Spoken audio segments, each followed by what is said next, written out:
Okay.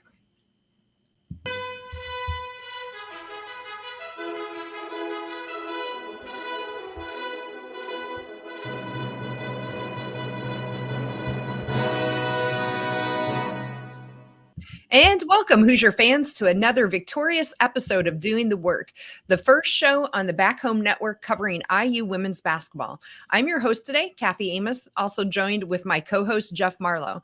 And this afternoon, we are going to be discussing today's win of your number 7 ranked Hoosiers over Northwestern, 72-50, a win on the road in Big Ten play. This takes the women's record now to 14-1 overall and 4-1 in the conference. But we'll start our show the way we start every show, and that is with our banner moment. And Jeff, for me, the banner moment was kind of easy to decide, and it was actually not even during the game at all. And for me, the game banner moment came 15 minutes actually before tip-off when the Indiana women's basketball Twitter account announced the starting five, and we had Grace Berger back in our starting lineup here on January 8th, 2023. So we all remember she went down with that knee injury back at the end of November when they were out in Vegas, and no one was quite sure on when she would come back. And boy, did she not just come back, but she just had an astounding game, I think, coming back off of that knee injury. So for me, that banner moment really came actually before the game when we got Grace, really, I think, our leader and our floor general back into the lineup. And as always, our banner moment is sponsored by Home Field Apparel.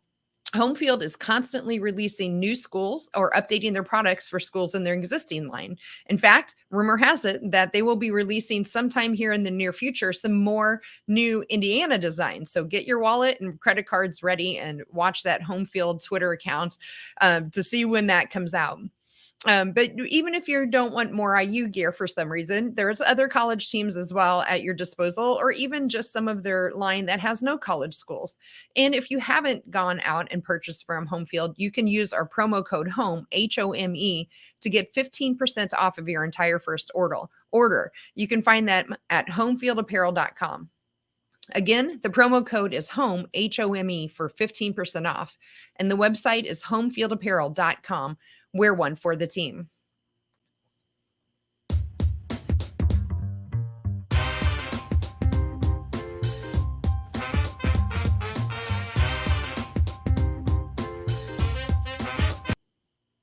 And next, we are going to move it over to Jeff for Jeff's Coach's Corner. So, Jeff, what are your initial thoughts about the game or anything else that's on your mind today? You're muted, by the way. Sorry. It's okay. I'm muted here. Hey, I'm going to piggyback off of your banner moment. And what a great thing to see Grace Berger back. We kind of speculated about this on the last post-game show after what they'd said on the TV broadcast. And yesterday, I believe Friday was 6 weeks to the day of her injury. So I really wasn't surprised. But like somebody pointed out on Twitter, I can't remember who it was to give credit to it, but this may have been the most low-key announcement of a returning starter, possible player of the year type candidate that you may have ever seen, because nobody really knew until about, as you said, 15 minutes or so before game time that she was going to start. It kind of, people had seen her out warming up, but the fact that she was starting. So that was it. And I just thought the team had a better flow. Now, they weren't great today, but I thought the team had a little better flow to them, especially at times once Grace, you could kind of see work the rust off a little bit. But I just felt like there was a calmness, a poise that Grace brought that we thought had been missing for a while. And I thought that you could see that. And now it's about getting the pieces of the puzzle put back together the way you thought they're going to be. And let's not forget, Keandra Brown made her first appearance of the year today too. So now you're starting to get the puzzle pieces put back together. And I'm sure we'll talk about some other things as we go along. Yeah, absolutely, Jeff. So you got really our whole team now that we have as available for playing, it seems like, with both Grace and Keandra Brown making their appearance today. So how about we go ahead and just jump right into the game, and we'll talk about things that went as expected. So I think there's probably a lot maybe that went as expected, at least on my brain. But Jeff, what do you want to start us off with? I'm going to start out with just Mackenzie Holmes. I'm not going to go too deep into the numbers, but another double for Mackenzie Holmes. But in only 31 minutes, we were able to get her some time off the floor, and she didn't have to play 36, 37 minutes. And I know that people will be like, that's only a few minutes. Those minutes add up throughout the course of a year. So that was one thing. That's where I'm going to start. Just another double, solid performance from Mackenzie Holmes. Yeah, I had Mackenzie written down as well. This was her third game in a row now with a double doubles, getting those 24 and 13 for her stat line today, and almost had it by halftime. I think she was two rebounds away. She had 18 and 8 at half, so that was definitely one thing I had as expected. One thing that I wrote down as expected for me was the defense. So we held Northwestern here to 50 points in their own arena, and Northwestern's been scoring on average around 67 points, and we held them to only 36% shooting, below their season average, and 3-point shooting of 29%, which was right around their season average as well. So I thought our defense was really good. The only, I guess, complaint I would have a little bit on the defense is we had a couple of our players, Garzon and Sydney Parrish, that had a little bit of foul trouble. With Garzon falling out and Sydney with three of those really two of those really quick for Sydney, that kind of took her out of that first half. But otherwise, I thought our defense was really pretty solid. But any thoughts, Jeff, on the defense for you? Well, I thought the defense was pretty solid. I thought you also look at the fact that Northwestern was forced into 19 turnovers. And again, for a team, and IU doesn't necessarily force a ton of turnovers. Some of it was just bad passing and bad mistakes by Northwestern. But obviously those added up to extra possessions for Indiana. And then also you talk about the overall shooting percentage. They held Northwestern to 29% at the 3-point line. And I'm not sure you do much defending, but Northwestern was a very bad 41% at the free throw line today. Yeah. So. Yeah. Our free throw defense was pretty good today, wasn't it? Anything else, Jeff, that you want to touch on that kind of went as expected today? The only third thing I want to talk about being expected, Kathy, was just that, again, she didn't shoot the ball well, but there's Sydney Parrish with another 12 and 8, 12 points, 8 rebounds. And just, she got in a little early foul trouble herself, as you mentioned, but, I thought Sydney played fairly solid, just didn't shoot the ball well. Yeah, I thought so too. She did that in 22 minutes. So, I thought we looked really good and calm out there today compared to, we're back down to our 11 turnovers, which is right around our season average. We average around 12. So it was good to see that come back down after we've had, that Michigan State game in particular pops out of some games where our turnovers have been a bit high. So I thought that was really great. I didn't really have anything else to talk about as expected. How about you? No, I didn't have anything else either. Cool. Let's move on to surprises then. So I'll just kick it off, which I think it was my banner moment, which, as you mentioned, it was pretty low-key announcement, but my surprise was Grace coming in and being back, and Keandra Brown being back. I didn't see anything on Twitter or anywhere that people knew that she was going to be back. We knew we had heard sometime in January, but I was surprised when I saw her getting ready to check in by the scorer's bench. So that was a surprise on a very positive side for me. Yeah, and I'm going to go with the Grace part about it is I thought when we got her back, it'd be much more of a limited capacity, maybe 10, 12 minutes. Yeah. She played 27 minutes today. Yeah. So that part, that's the surprise. Happy to see Grace back, want her back, and glad that she is very, very much glad she's back.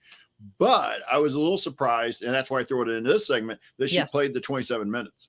I was too. I was very surprised. In fact, I think I had said to Sean, my husband, at the beginning of the game, I said, "Oh, I'm so glad that Grace is back." Today, Bargasser, I think, came in for her fairly early on in that first quarter. I said, "Oh, I'm not surprised. They'll probably limit her minutes." And to see how much she ended up playing in that second half, that's so great. That that hopefully means her knee has been really great with the rehab, and her conditioning's not been hurt by being out that long. So that was a big surprise for me as well.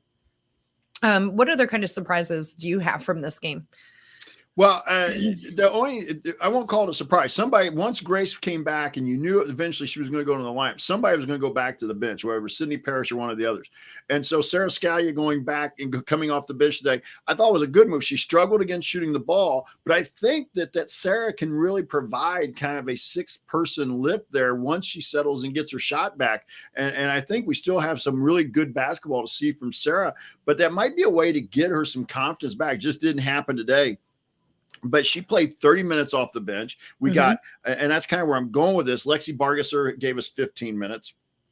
And we got 7 minutes from Lily Meister. So, that to me, those surprises, I refer to those as surprises just because we haven't been used to seeing our bench get those kinds of minutes. Yeah, yeah, absolutely. A surprise for me was a little bit actually on our shooting. I thought we were having an off shooting day for sure. You had kind of touched on this in your opening comments that it definitely wasn't our best game for sure, right? We ended up shooting about 37% on the for field goal percentage. And, we're one of the tops in the nation with 2-point field goal percentage at 51%. And, Mackenzie Holmes was 10 of 14. So she definitely had a pretty efficient night, but the rest of the team seemed to be really struggling, especially I thought in that second half, getting the ball to go down the net. Yarden ended up 3 for 11 shooting, and Sydney was 3 of 10, and Sarah was 1 of 10. And so we just had some really lopsided, I thought, shots, field goal percentage today. Well, the only thing to remember when you look at that total field goal, they don't that's everything combined. Yep. That's the one. So they were 3 for 20. They were 3 for 22 from beyond the arc. So overall, inside the arc, they were 22 of 46. So a little bit better, but I'm not opposed to the 3-point shot, but it really was not falling for them today. No. I mean, that was about as bad as we're probably going to see them all year, and that's okay. You still found a way to win by 20. Do you feel 22 3-pointers today was maybe a little too high for the team? It felt like we were shooting maybe a few too many of them at one point, but what are your thoughts on just maybe number of threes they took? No, I really didn't feel like there were too many, because I didn't feel like any of them were really forced. I felt like they came out of flow. They came off of good ball movement, but they just didn't go. And now the next game we could shoot 22 and hit 7, and everybody will be like, hey, looking good, So, but it's just the difference in the not hitting 3, 4, 5 shots and on the percentage. But it was. Now, had it been one of those where we were like Michigan State, where we were turning it over 20 sometimes, and you go inside and ride McKenzie. But I think, again, I go back to what we talked about throughout this whole segment so far, is that there's a poise, a calmness when Grace primarily is on the floor that I think filters through to the others. Yeah, I agree with that. I didn't really have any other surprises to talk on, but what about you? No, that was it for me. All right. Well, we've been talking quite a bit about the numbers, so let's really just go ahead and jump in and dive inside the numbers. So, Jeff, what's the first one you want to talk through that we haven't so far touched on? Well, I know Northwestern's not the biggest team, and we'll probably get a better challenge on Thursday from Maryland, but IU won the rebounding battle 46-33. To me, that was a huge number. Yeah, I agree with that. And not just the rebounding number, but we had 15 offensive rebounds. And so I had actually second chance points written down as well of one of my numbers. It was very lopsided. We ended up 19 second chance points to only 2 for Northwestern. And I think that really talked about the proficiency we had on the offensive side of the glass and controlling that too. Yeah, and if you go back to what you were talking about on defense, Kathy, we held Northwestern to 0.69 points per possession. I mean, that's a crazy number. Yes, absolutely. What other numbers do you have?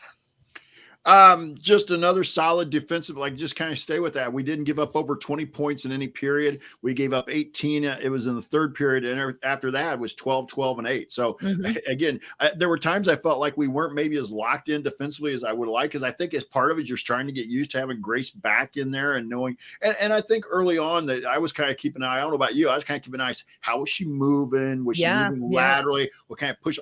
But when I saw her go jumping for a couple block shots and a couple, and things, I felt pretty good, but I just think it took them a little bit. I think maybe get a little comfortable, but like I said, they're going to get a much better test on Thursday when they see Maryland. Yeah, absolutely.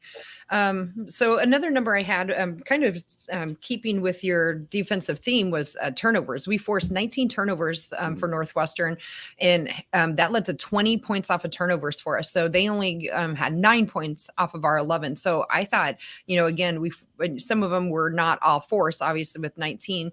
But I thought that was really great to see. Not only did they have those turnovers, but we capitalized on them as well. Yeah, and I'll go along with same with part of that. Sydney Parrish with 4 steals to lead the team. Yeah, that was great.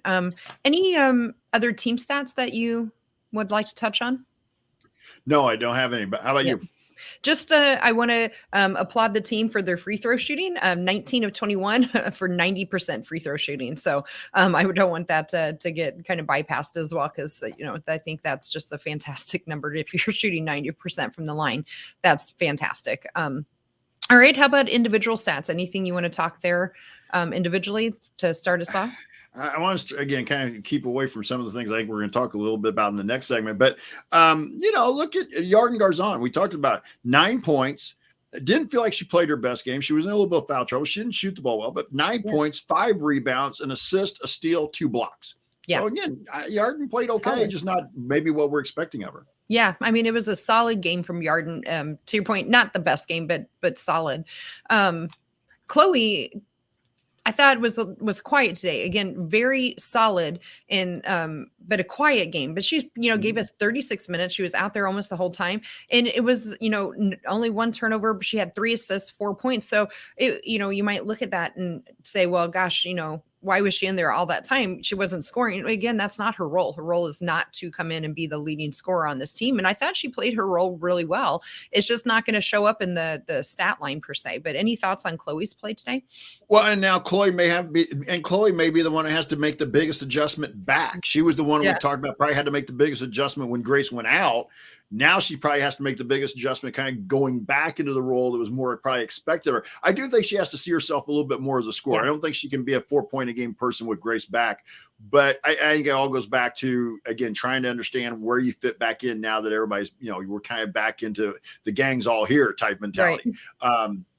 But she also contributed 3, like you said, 36 minutes on the floor. She led the team. Yeah, absolutely. What other individual stats do you want to touch on?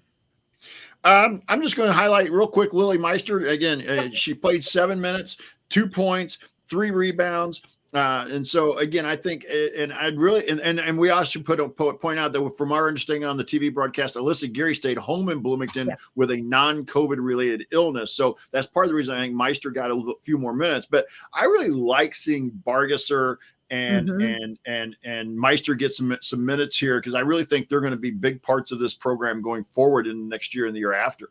Yeah, I absolutely. That's actually where I wanted to go next, was specifically to Lexus Bargesser. I thought she had, again, just a nice, solid game for us off of the bench. She played 15 minutes. She ended up with a steal, only 1 turnover, and 4 rebounds and 2 assists. And, so I thought she had a solid 15 minutes coming off of the bench. And I was very pleased. I've been very pleased with her game, in particular the last few games that she's really been stepping up and getting some more minutes. And she was one I wasn't quite sure, with Grace coming back, if, we would still see quite a few minutes from her, but 15 minutes I thought was really a perfect amount for her today.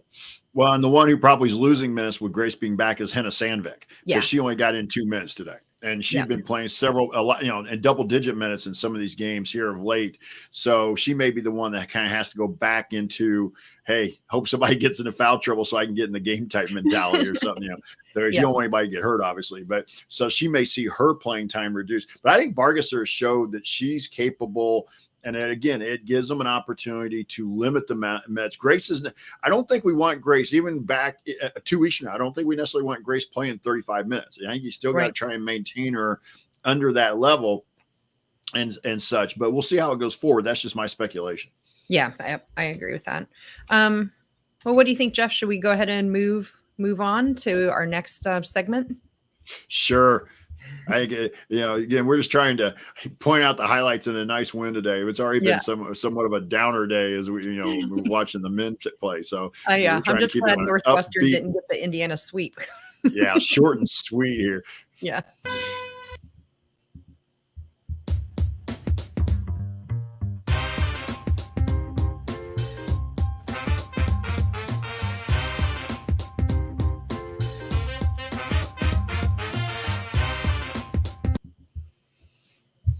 All right. Well, that is our cue, everyone, to move into our next segment, which is our Game Ball and Hoosier Hustle Awards. So Jeff has the ticker up right now for who has the game balls, and you can see that scrolling across the screen. And so on the year, we have Mackenzie leading the way with 9 game balls, Garzon and Sydney each with 2, and Grace with 1. So Jeff, why don't you start us off? Who do you want to vote for your game ball today? I really want to go with my fave probably, but I got to go with Mackenzie here, just because 24 points, 13 rebounds, 10 of 14 shooting, as you mentioned earlier. She had 2 blocks. So I'm going to go with Mackenzie here as for the player of the game ball. Yeah, that's interesting, Jeff. I actually had thought about Mackenzie early on, and I am going to go ahead and vote for Grace for mine. And not, I just thought 16 points, 27 minutes after coming off of a 6-week layoff. She also contributed 5 assists, only had 1 foul, which I thought was kind of ticky tack there towards the end. Also had a rebound and 2 steals. I thought her game today was just really on point. But the bigger reason why I think I went with her for my game ball was just because of what you mentioned. I think you had it on Twitter as well as you talked about at the beginning. I just felt like the team seemed a little more calm and poised with her out here.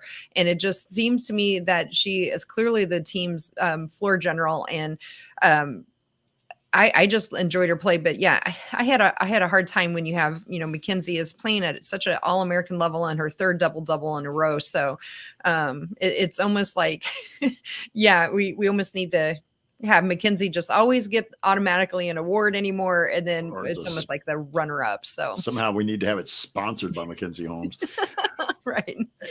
So we need some workaholic help here. Who do you break the tie here for the game ball? I've seen one for Grace, but I'm trying to figure out if Quang is also is campaigning for Mac too. So, we need some help, workaholics. Yeah. So if there's anyone out there that's in the chat, maybe you can drop in, and maybe Quang, you can unconfuse us on if you want Grace or Mac for your votes, and we'll see what some other folks vote here. And at that point, so we'll move on to the Hoosier Hustle Award, and we'll circle back and see what we do. We might have a split too.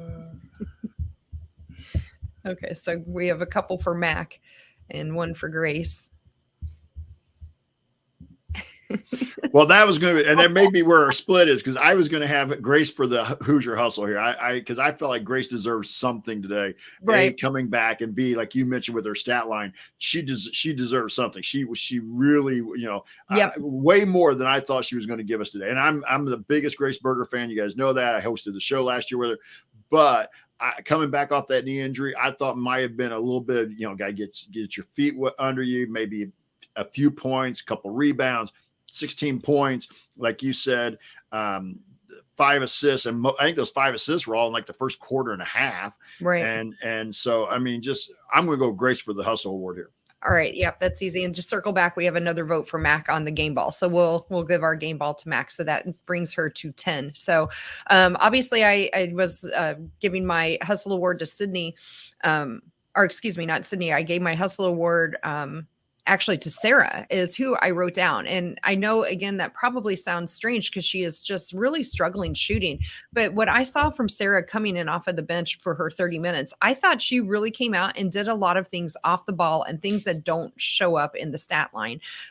She ended up with only 5 points, but she had 4 rebounds. She had a couple of assists. I saw her diving on the ball, on the floor for the ball a few times. And those to me are things that kind of say what we want from our Hustle Award. So that's why I went with Sarah for my Hustle again, not because I thought that, she was still struggling from the shooting, but actually that was part of why I liked her as well for the Hustle Award, is because she was still shooting the ball. She didn't make them, but she started shooting again, because in the last game, she didn't put up 1 3, and that just has to change. She's got to keep trying. And eventually, she's going to hopefully shoot her way out of her shooting slump.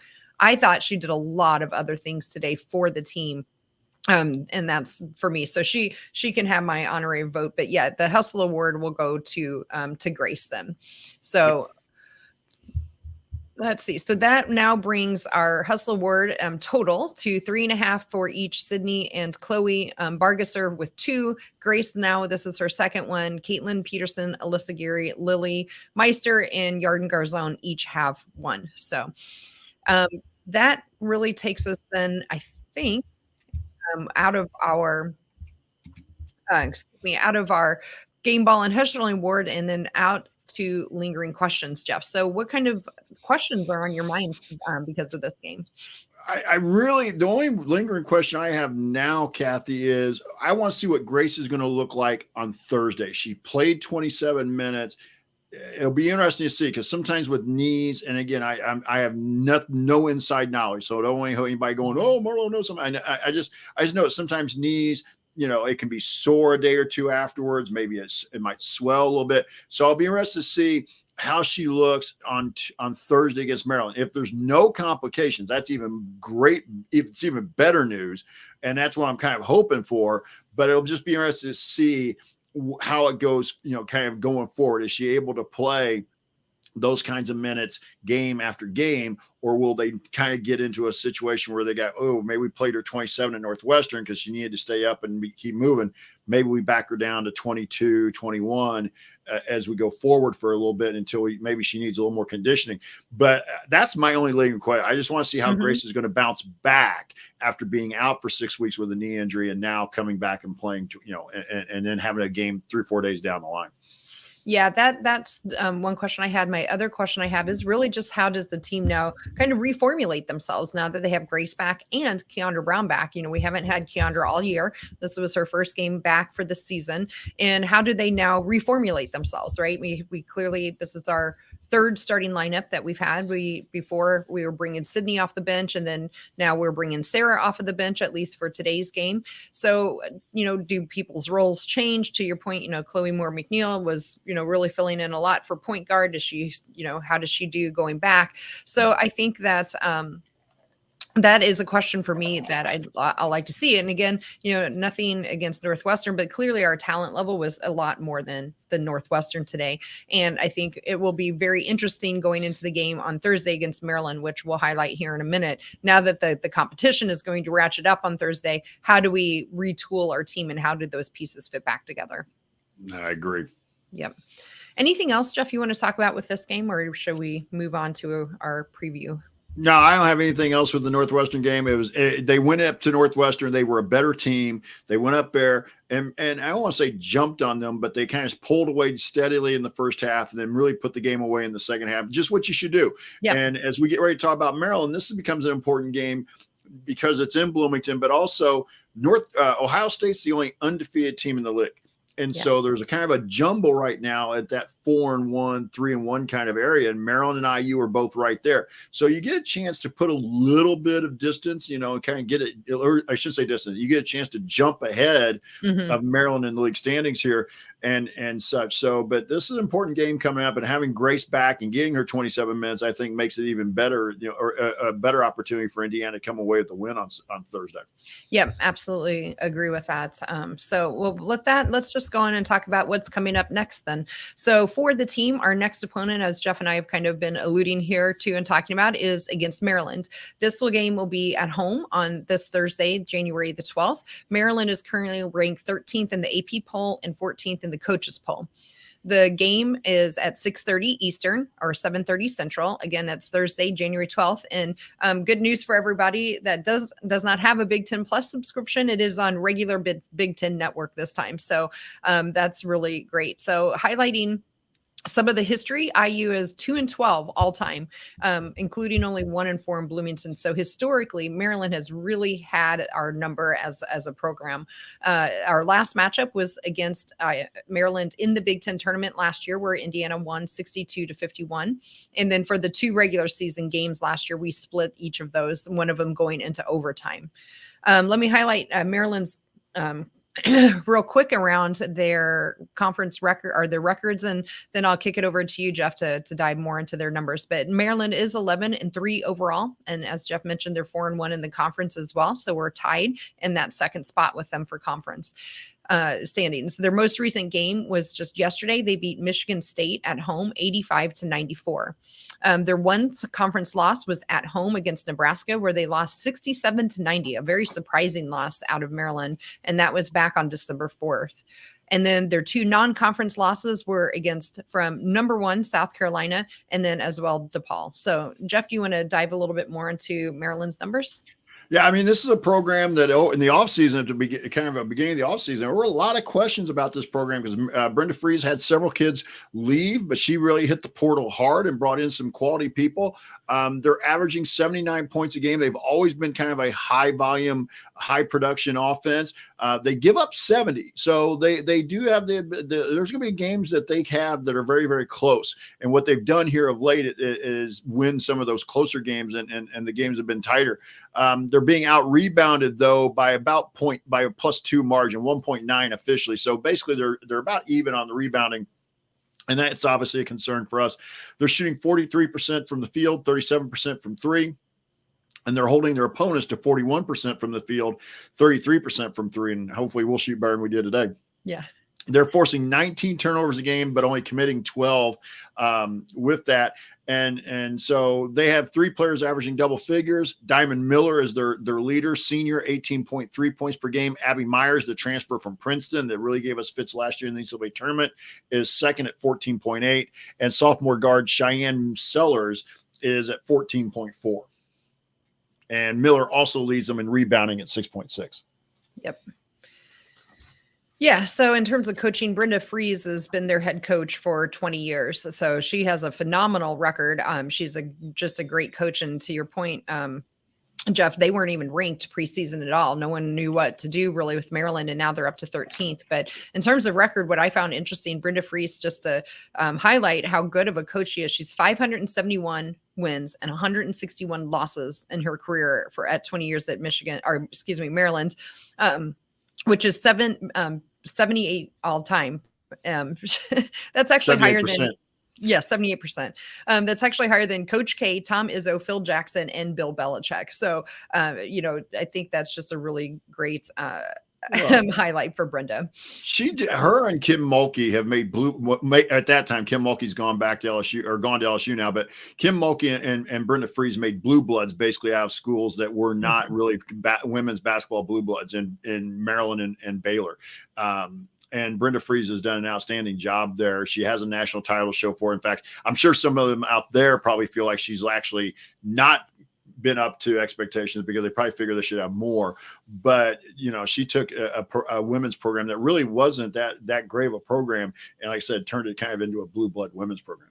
Yeah, absolutely. So in terms of other programming notes, just as to let you all will be aware too, Jeff and I will not be able to do a live post-game show right after Maryland. So we are actually going to combine our post-game show on Sunday, which is against Wisconsin, with the Maryland game as well. So we'll try to highlight both of those games and we'll see how we do that on Sunday. So, with that, we do play Wisconsin on this Sunday. And so I think that's an afternoon game.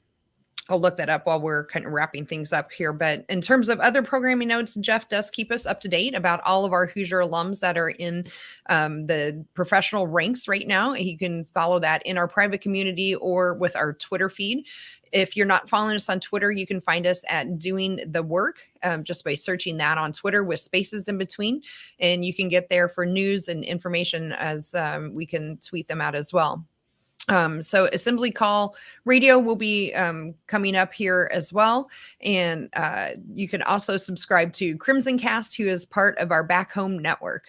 So again, our next show will be on Sunday after the Maryland's game. Wisconsin game, where we'll do Maryland as well. So That game on Sunday is at noon Eastern or 1 o'clock Central. So we will be 11 Central.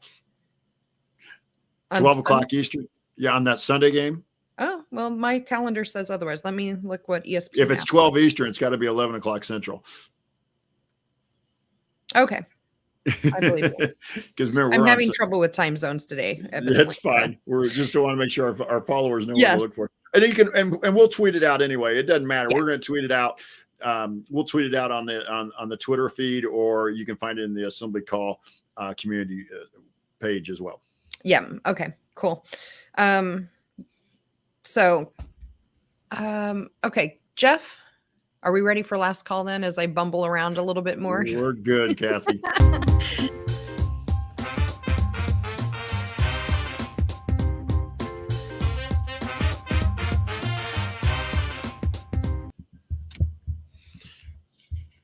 Okay. I did look real quick, and according to ESPN, we play Wisconsin at 1 o'clock Central Time, which would be, 2 o'clock Eastern. I went the wrong way. So 2 Eastern, 1 Central. So, all right, Jeff. So what is on your mind as we wrap up our day today with yet another fantastic victory from our Lady Hoosiers? Just absolutely, again, just fun to see Grace Berger back and playing as well as she did, which I think makes this team better. I think nobody's going to argue with that. But it just, again, this team's ceiling just seems to get a little higher with each game. I know we had that hiccup up at Michigan State, but this team continues to get a little better every game. And there's places where they still got to show improvement, and we still got to continue to have control of the turnovers. We got to make sure we rebound every game. But I'm really looking forward to that game on Thursday night against Maryland, and I think that would give us a pretty good idea of where we are, at least in the middle of January. Great. Yeah, absolutely. And just as an update from the post game, evidently Coach Morin has said they have no minute restrictions on Grace right now, that she is fully healthy. So that's really, I think, fantastic news for the program here with us. So just wonder if she was listening to Doing the Work. Yeah, I bet she's like, these people want to know this. This is important. So yeah, I agree, Jeff. Like this is great. I mean, each time, we've really got all the pieces back together now. So it's just a matter of how do we keep them all moving forward, and keeping that ceiling where it's at, and how we go. Cause we're really going to get into the grind with it here now, right? We've got, as we mentioned, we got Maryland's on Thursday and the Wisconsin, then we're going to be on the road at Illinois.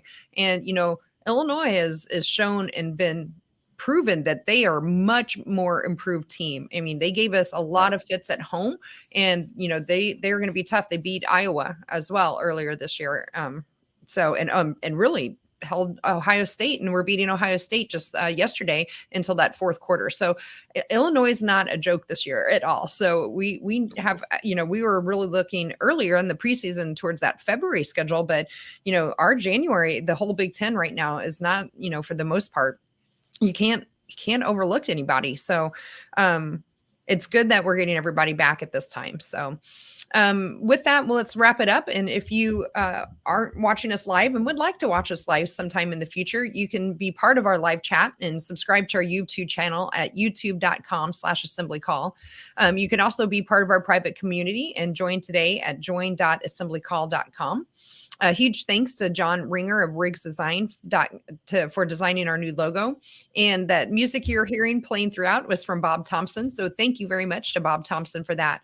And most of all, thank you to all of our loyal listeners out there. We appreciate you joining us here on a Sunday afternoon to discuss a fantastic victory, or listening later on ever podcast feed of your choice. But thank you all for listening. Have a wonderful Sunday. But until we talk hoops with you again next Sunday, keep your elbow in, your eyes on the rim, and let's go Hoosiers.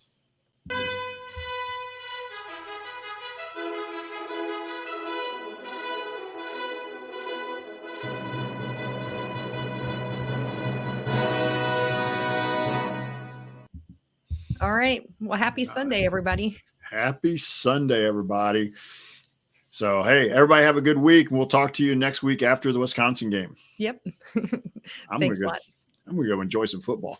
Yeah, sounds good. All right.